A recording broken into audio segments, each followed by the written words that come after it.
again. Except he'd sold his soul years ago, he thought with a rueful smile.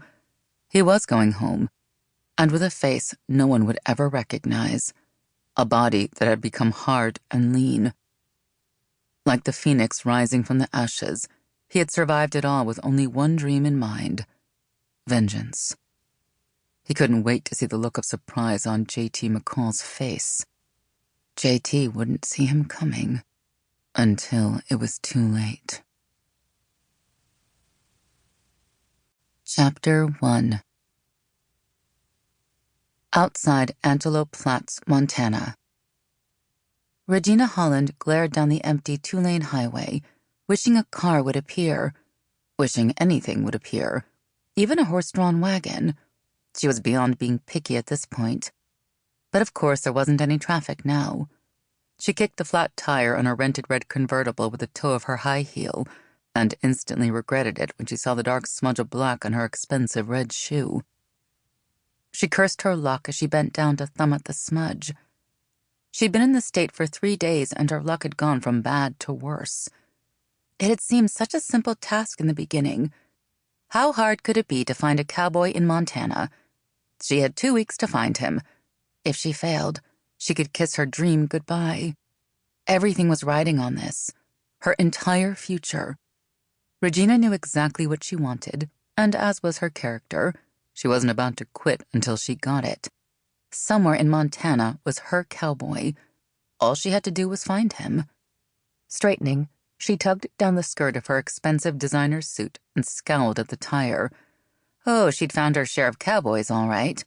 Men of every size, shape, and disposition, but definitely not the one. But right now she swore she'd take the first cowboy who drove up with a jack and the wherewithal to change her tire. Unfortunately, it didn't look like any were going to come riding up. No John Wayne on the horizon. Not even a rodeo clown. The highway was empty and she could see both ways for miles. A pickup had come by but hadn't stopped, even when she'd tried to wave down the man behind the wheel. He'd acted as if he hadn't seen her. So much for Western hospitality. A few miles away, she thought she could make out a couple of buildings, possibly a town. Not much of one from what she could see, but at least it looked like something. She could walk in this heat and these heels, or she glanced at the bag of tools she'd found in the trunk, or she could try to change the tire herself. She looked down the highway again. Heat rose off the blacktop, and an intense sun beat down from an all too expansive clear blue sky. She knew the moment she started to walk in these heels, vultures would begin to circle.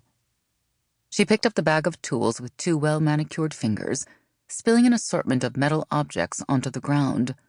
How hard could it be to change a tire? She had degrees in business and advertising from Berkeley, for crying out loud.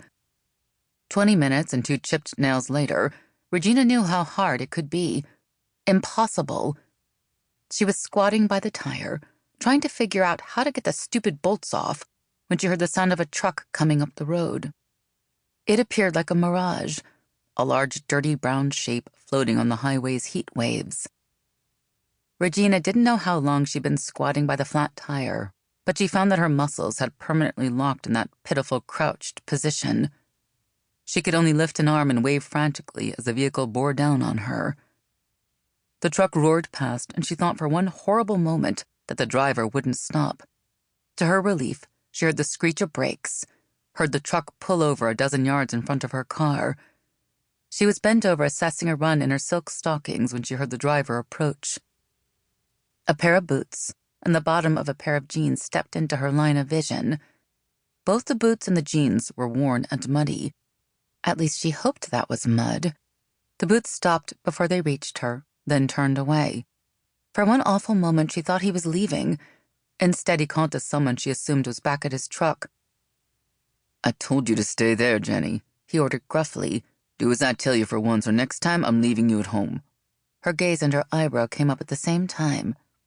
She'd heard some Montana men still boss their wives, but he should be ashamed talking to a woman like that. She thought about telling him so in no uncertain terms. Then she remembered her flat tire and bit her glossed lower lip as the man swiveled back around to her. "Need some help?" he asked in a soft Western drawl. Great voice. Regina took in the cowboy.